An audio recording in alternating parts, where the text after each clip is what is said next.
One of the criticisms that I get on this channel, although notably this is a rare criticism from people out there on the internet.com, usually they're on the left wing, usually they're people that don't actually watch my videos consistently, is the way that I constantly mock the idea of January 6th. Where were you January 6th? I was in a car dealership trying to buy a car, and the guy told me at the car dealership that frame damage, not a big deal. Frame damage comes from parallel parking. Frame damage should not prevent me from paying full price for a car. And then I looked up on the screen, and what did I see? I saw CNN and our Republic was getting frame damage. Where were you January 6th? Where were you January 6th? Where were you January 6th? I was in a car dealership trying to buy a car. Where were you? Let me know down in the comments below. Down in the comments below. Where were you? Where were you? Now, the reason I mock January 6th is not because it's not serious that people storm the Capitol. It's not because I'm somebody who's in favor of rioting. In fact, the reason I make fun of it is because I'm against rioting, and January 6th was about the 598th most violent riot within the 6-month period of time that it occurred. On top of that, I'm old enough to remember when Black Lives Matter rioters tried storming the White House for multiple nights in a row, and people made fun of Trump because the Secret Service said go into the bunker, and yet somehow I'm supposed to feel sympathetic for Ocasio-Cortez being scared in her office, which was not in the Capitol building. It was in an adjoining building that was not under siege. But there's also the element of hypocrisy. The left wing doesn't care about rioting, they care what you're rioting for. This is why they supported the Black Lives Matter riots, which were the most destructive riots in American history. And they don't care about our institutions. And I'm going to demonstrate that to you with what is going on with the Supreme Court and how we're just not talking about the insanity that is coming from their activists and their politicians related to these government officials and our sacred institution that is the Supreme Court. But before we get into that, this video is sponsored. We'll throw it over to the sponsor, talk about it on the other side. You guys know the drill. Let's do that. The hottest temperatures of the year are in fact here, and at this time in particular, with the price of fuel being so high,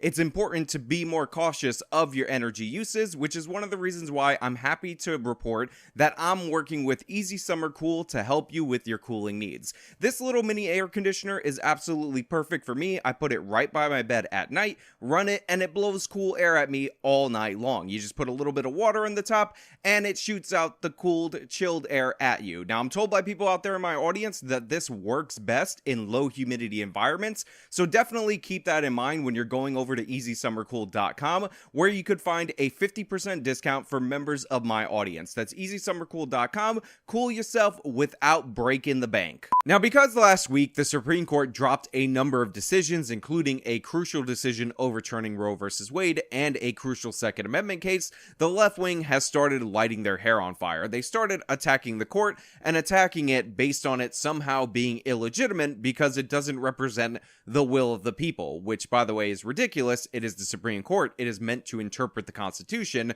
The reason they're lifetime appointments is to shield them from the will of the people, but whatever, we'll touch on that a little bit later. And this is called for many left-wing politicians to attack the court, again, say it's illegitimate, talk about stolen justices and how we need to undermine the court as an institution by having the left wing destroy the filibuster and appoint more justices to the Supreme Court, because as we all know, you can really trust the judicial process if when you get the ruling you don't like, you just change up how the judicial process works. Totally fair, totally sensible, totally doesn't undermine the way the Supreme Court works, doesn't undermine the constitutional order, and would be very legitimate, unlike the illegitimate Supreme Court ruling things like abortion isn't in the Constitution and the Second Amendment actually does exist and the right to bear arms is explicitly stated in the Constitution, or whatever conspiracy theories that they came up with. However, it's escalated even beyond the rhetoric game. It's escalated beyond Ocasio-Cortez having fun, looking like she's goofing off,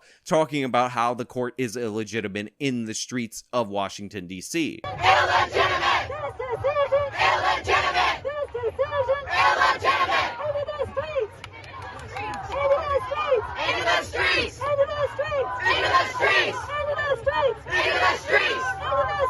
Into the streets! Into the streets! Into the streets! the left is explicitly threatening the justices of the Supreme Court. Now, I'd like to say that this much hatred for the Supreme Court and this targeting of the Supreme Court justices could possibly get out of hand in the future at some point, but unfortunately I can't say that because it's already gotten out of hand, because even though the media doesn't really like to talk about it, a left-wing activist already tried to assassinate Brett Kavanaugh at his home, which of course the address to it was published by people on the left wing that were angry about the abortion decision before it even came out. Remember, this is all at the time that we're dealing with the January 6 hearings, where we're supposed to be concerned about some randos entering the Capitol with vague plans on the possibility of attacking members of Congress or the vice president. Now, don't get me wrong, that is bad, that is horrific, and those people, if they actually had legitimate plans to do so, should be prosecuted to the fullest extent of the law. But we're talking about an assassination attempt on the Supreme Court that apparently was only thwarted because the guy's sister called the FBI and said, hey, my brother's gonna do this. Nobody seems to be stopping him. He came all the way from California, crossed state lines into Virginia, which you would think would excite Anna Kasparian, and you should probably do something about that because he's getting a little bit crazy. However, the threats to the Supreme Court haven't stopped there. The threats and intimidation are not reserved to just Justice Kavanaugh. They've actually expanded to all of the conservative members of the Supreme Court, and you can see on social media all of their addresses have been doxed for the public with the implicit threat that they should be attacked for doing so, because as you well know, these people are taking away women's rights, whatever, undemocratic, blah blah blah. They're kicking it back to the democratic institutions of our nation where this issue belongs. How could they possibly do this in such an undemocratic way? Now, this is totally incoherent and nonsensical, hence my mocking tone, because as I've talked about multiple different times on this channel, the Supreme Court, in a very undemocratic way, instituted Roe versus Wade. First and foremost, this was legislation written from the bench, but it was also legislation written from the bench at a time when only 6 states and Washington, D.C. had legal elective abortions. They stole this issue from the elected branches of the government and created a national extreme abortion policy that they applied to all the states. I understand a lot of people are emboldened by polling that they just don't quite understand that says 70% of the American population is in favor of keeping Roe in place, because most of those people think that Roe is the thing that if you get rid of it, abortion becomes illegal nationwide due to the widespread ignorance among the left wing.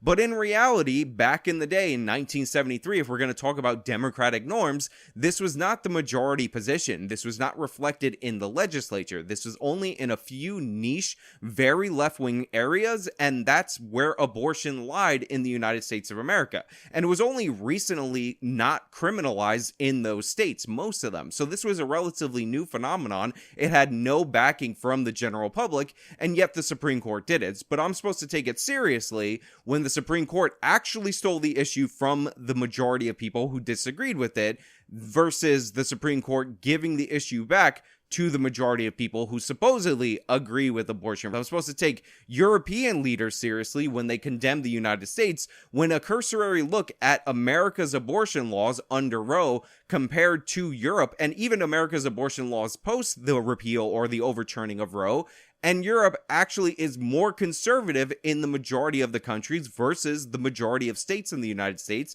and even the so-called most extreme states. I mean, you have total unbelievable idiots like Ethan Klein tweeting about how Amy Coney Barrett has crazy eyes and she's a crazy person and she's just like this character from The Handmaid's Tale, because, you know, people like Ethan Klein are completely incapable of watching a different series ever. They can only pay attention to one IP at once. Remember when all of these people were using Harry Potter as their reference for everything related to American politics? Now that new thing is The Handmaid's Tale, but Ethan never criticizes Europe for having an extremer version of The Handmaid's Tale, and the reason he doesn't do that is because in Europe, this was never a court issue. This was an issue that was worked out by the individual citizens, and it turns out without the top-down approach from 1973, theory, people tend to draw the line much closer to conception than Roe versus Wade actually did. So on any practical level, if you're angry about the so-called violation of abortion rights in the United States of America by overturning a Supreme Court decision that never made any sense at all, you should be directing your ire at Europe. If you are concerned about the democratic process because 70% of the population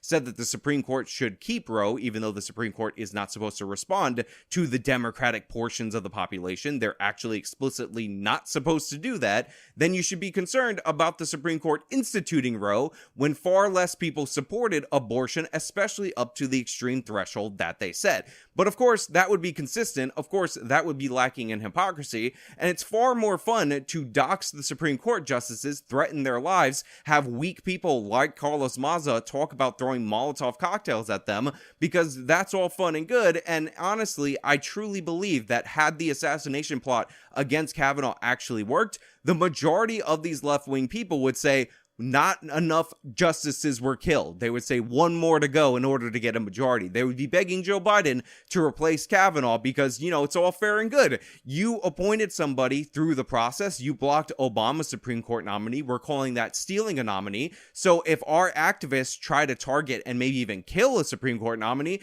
that's totally fine. That's totally fair game. That's basically equivalent. And honestly, it's deservedly so because women are going to die. Do I need to show you a picture of a coat hanger so that you can understand women are gonna die? Again, that's how extreme we're getting. I mean, just to give you an example of the craziness of the left wing, there's a tweet from somebody who identifies as a she, they, it, and a mouse, and normally I wouldn't highlight this because this is an unverified account and it seems like it's just some rando, but it has 128,000 likes at the time of me recording this video, and it's this she, they, it mouse declaring that they, or mouse, are so proud of Generation Z for doxing all the conservative Supreme Court justices and leaking some of their credit card info to the public. Again, 128,000 people like this, 13,000 retweets, only a certain amount of quote tweets, and obviously this isn't ratioed in the ground, even though this is somebody advocating and cheering on the harassment and targeting of our Supreme Court. Again, supposedly one of our sacred institutions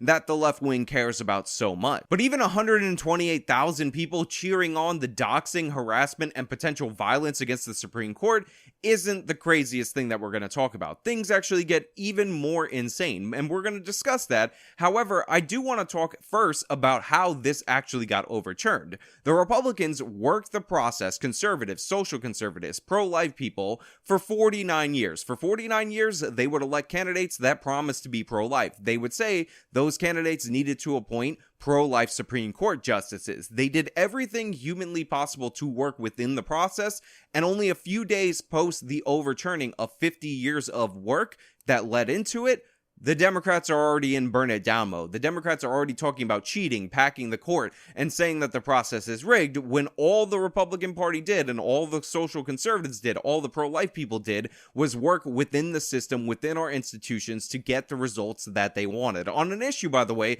that they care deeply about. I've talked about multiple different times how I'm not really in the pro-life camp. I'm not really into any of that stuff, if I'm being perfectly honest. But the pro-life people that I talk to are into it. They are supportive of it. They think that this is a killing baby situation, and a huge chunk of my audience definitely agrees with them, if not the majority. So imagine you believe that in your bones. You believe that this is this great injustice, but you are so committed to working within the rules, to working within society, that you still go on a 49-year-long trek in order to get this kickback to the states so that maybe you can get the policy that you want at the state level. That's how the Republican mindset works. That's how the supposed threats to our institution work. And the left, again, is already talking about burning it down, getting rid of the Supreme Court, term limiting them, whatever tricks that they can possibly do in order to undermine the judicial process in the nation. The left wants to do this because they've experienced a cultural loss once in the history of this country. But that's my rant from my soapbox. Like I said, I am promising you stupid, so we're gonna throw it over to New Jersey to a story that I saw on my local news of a homeowner being harassed for an unbelievably stupid reason. Ask anyone on this seemingly quiet street in West Caldwell, New Jersey, not much ever happens here. That's until a few weeks ago, when a draft opinion from the U.S. Supreme Court overturning Roe v. Wade was leaked. According to police, a home which we are choosing not to show on camera started receiving threatening mail and packages addressed to Supreme Court Justice Samuel Alito, who wrote the opinion. I didn't even know a justice lived here. It turns out he did. Justice Alito, who is a New Jersey native, called West Caldwell home for years, but moved out after he was confirmed to the High Court in 2007. So it turns out that doxing people, a little bit of a sketchy business. It turns out that publishing Supreme Court justices' addresses so that your left-wing activists can go terrorize them at their home is not all it's cracked up to be, because apparently in West Caldwell, New Jersey, a homeowner is currently being harassed by left-wing activists, mailed suspicious packages, which one can only hope are fake bombs and not real bombs, all based on the fact that he committed the crime of moving into a house that Justice Alito sold in the year 2007. And that's right, the left put out a 15-year-old address for Justice Alito,